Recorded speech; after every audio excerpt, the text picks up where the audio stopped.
All right, what's up, YouTube and driver's ed? This is the last section of the permit review. It's 4 sections, so this is part 4. 8A, what should you do if your right wheels go off the pavement while driving? Okay, if your right wheels go off the pavement, you can't just jerk the wheel back on. So you basically got to ride out a little bit, slow down. When you control your car again, easily go back. B, what should you do if your tire begins to skid while driving? Okay, if your tires begin to skid, you gotta drive and steer in the direction of the skid. Once you gain control, then you can get back to driving. 8C, when emergency braking, what's the difference between conventional brakes and anti-lock brakes? Conventional brakes lock up. Anti-lock brakes do not. Okay. 8D, what should you do when the tire blowout? You need to steer in the direction of the blowout and then regain control of your vehicle. 8E, what must you do if you're involved in a minor accident and your vehicle is blocking the flow of traffic? Remember, keyword minor. Get your car off the road. 8F, if you hit a parked car, what do you do? Okay, and if it's parked, if it's minor or not, and you can't find the owner, you gotta leave a note. Name, address, phone number, insurance policy. 8G, what are the penalties for leaving the scene of an accident or injury or death? Okay, you're going to get charged with hit and run. 1, 2, you're probably going to go to prison. 3, and after that, a lot of things could happen. If they die, then it's going to be some prison time. You're going to lose your license probably forever. So you got to stay on the scene of an accident. 9A, what are the requirements for the no-fault law? Basically, the no-fault law says that you have to obtain license, registration, and insurance to actually be qualified to use the no-fault law. 9B, if your license, registration are suspended for being in violation of the no-fault law, what must you do to get them reinstated? Okay, you need to go back and renew your license and registration at the DMV. 9C, what are the penalties if you're at fault of a crash and you're not insured with the compliance of financial responsibility law? Okay, if you're not within compliance of the financial responsibility law, basically, you need to probably try to get insured as quickly as possible with that. And then also, you're probably going to lose your license. 9D, what are the time restrictions for motorists with learner license? Okay, so when you're 15, for the first 3 months, it is down to only daylight. After that 3 months, it's to 10 p.m.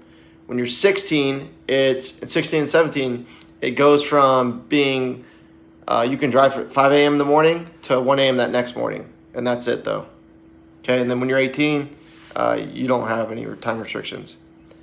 All right, 9F, when you can be charged with driving under the influence, anytime you're under the insinuation that you've been drinking and driving. Then this goes for everything from smoking marijuana to pills to, it does not matter what type of drug it is. A DUI means driving under the influence, so that means anything, okay? Any type of drug, all right? It could even be cough medicine.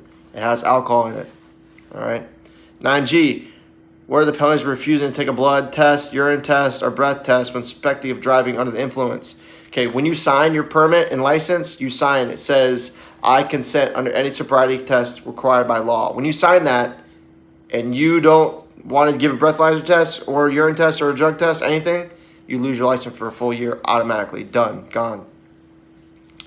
9H, what happens if you're found guilty of racing on the highway? Your license may be revoked from 1 year to 5 years to 10 years. It can be revoked forever, depending on the racing. All right. 10A, if you're learner license, how many hours of driving experience required for the Class E? You need 50 plus. Okay, 50 plus. And you get that in my class. You get more than that. You get like 80. 10B, what education course are you required to take if you're applying for a learner license or have never held a driver license? Okay, driver education course online. So mainly just any type of driving course that issues permits and the person is DLAP certified, like myself. 10C, are you required to notify the FLHSMV of health problems that may affect your driving? And yes, you gotta tell them everything. If you're bound to seizures, you might not be driving, and such. 11. Why would one opt into taking a basic driver's ed course? You're learning how to drive. Everyone needs to learn something. I learn every single day from you guys, so it's not just me teaching you. Most of the time, I learn something every year. And then 12, what maneuvers are required on the driving exam. Okay, there's quite a few, but the main ones: straight in park, straight backing, 3-point turn, lane changing, quick stop, stop signs, signals. So there's a ton of stuff. But for the test, make sure you know most of those. All right, y'all, that's it. This will be the only talking videos I do. I might do some vlogging and driving and that kind of stuff. If you want to see, let me know what you want to see and I'll do it. All right? Whatever is going to help you guys out, whether it's driving in the rain, anything. All right? Let me know. See ya. Sub.